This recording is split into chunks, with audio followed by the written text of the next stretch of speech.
To kiddos crafting your curiosity. இன்றைக்கி நம்ம Kittus craft சேனலில் என்ன வீடியோ பார்க்க போகிறோம்னா, ஒரு 3 வேஸ்ட் திங்ஸை வச்சு தான் நம்ம வந்து இன்றைக்கி சூப்பரான ரொம்ப சிம்பிளான ஆர்கனைசர் பண்ண போகிறோம். இது வந்து எனக்கு வந்து அர்ஜெண்ட்டாக ஒரு ஆர்கனைசர், இந்த மாதிரி ஆர்கனைசர் வந்து தேவைப்பட்டுச்சு. அதனால டக்குன்னு என்கிட்ட இருந்த இந்த 3 டப்பாவையும் எடுத்து இதை பண்ணிட்டேன். சரி, எப்படி பண்ணலாங்கிறத பார்த்துடலாமா? ஃபஸ்ட்டு இந்த மாதிரி 3 டப்பா என்கிட்ட இருந்துச்சு, அதை எடுத்துக்கிட்டேன். உங்கள்கிட்ட எந்த ஷேப்பில் டப்பா கிடச்சாலும் அதை எடுத்துக்கோங்க.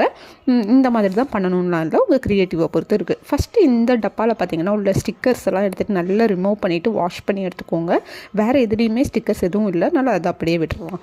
நெக்ஸ்ட்டு நம்ம எடுத்து வச்சுருக்க 2 டப்பாலையும் இந்த டார்க் கலர், ஏதாச்சும் ஒரு டார்க் கலர் வந்து அப்ளை பண்ணிவிட்டு நல்லா காய வச்சு எடுத்துக்கோங்க. காஞ்சதுக்கப்புறமா நம்ம வந்து டெக்கரேட் பண்ணிடலாம். இது வந்து சிம்பிளான ஒரு ஸ்டேஷ்னரி ஆர்கனைசர்னே சொல்லிக்கலாம். நெக்ஸ்ட்டு பார்த்திங்கன்னா எனக்கு ஃபஸ்ட்டு நான் ட்ரா பண்ண ஹார்ட் பார்த்திங்கன்னா ஒரு மாதிரி ஆயிடுச்சு. நெக்ஸ்ட்டு வந்து ஒழுங்காக வரணும் அப்படின்னு சொல்லிட்டு சிம்பிளான டிசைன் தான் நான் சூஸ் பண்ணியிருந்தேன். இந்த பாட்டிலில் பார்த்திங்கன்னா ஹார்ட் ஷேப்பு ட்ரா பண்ணிவிட்டு ஃபுல்லாக நல்லா காய வச்சு எடுத்துட்டேன். காஞ்சதுக்கு அப்புறமா இந்த கீழே ஒரு டிரான்ஸ்பரண்ட் பிளேட் இருக்குல்ல, அதில் பார்த்தீங்கன்னா எந்த டிசைனுமே போடல, அப்படியே இருக்கட்டும் அப்படின்னு சொல்லிட்டு அப்படியே விட்டுட்டேன். நீங்கள் வந்து உங்கள் க்ரியேட்டிவை பொறுத்து நீங்கள் டெக்கரேட் பண்ணிக்கலாம். நான் வந்து இந்த மாதிரி இருக்கிறதே எனக்கு பிடிச்சிருந்துச்சு.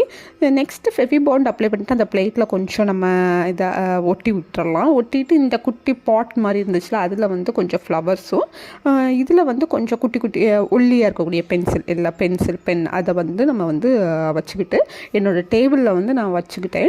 இது வந்து எமர்ஜென்சியாக ஒரு ஆர்கனைசர் எனக்கு தேவைப்பட்டுச்சு. நம்ம கடையிலேருந்து வாங்கினா சரி வராதில்ல அப்படின்னு சொல்லிட்டு எங்கள் வீட்டில் இருந்த திங்ஸை வச்சு நான் வந்து டக்குன்னு ரெடி பண்ணிவிட்டேன். சரி, வீடியோ பாட்டும் நம்ம அதை எடுத்துடலாம் அப்படின்னு சொல்லிட்டு எடுத்துட்டேன்.